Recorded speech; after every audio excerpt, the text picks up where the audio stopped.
Welcome to the Tech Egg. Don't get scrambled. Enjoy the video.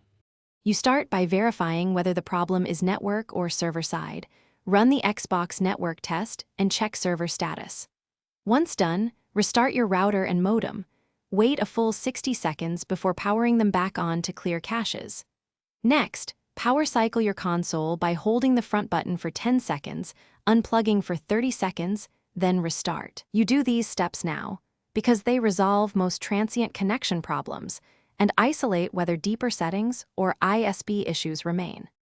You now move into routing and NAT problems. Set a static IP on the Xbox so port rules stay consistent. Once set, enable UPnP or add port forwarding for UDP 3074 and TCP 3074, or place the console in the router DMZ if necessary. Make sure your NAT is open.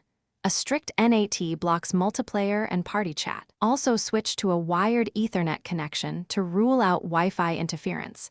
And disable VPNs. You finish by clearing lingering system caches. Sign out, power cycle, and remove local saved games only after confirming cloud sync.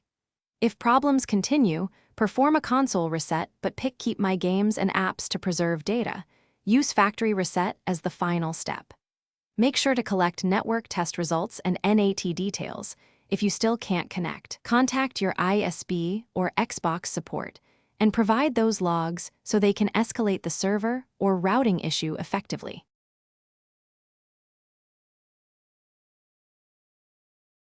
Thanks for watching. Consider subscribing if I helped unscramble your problems.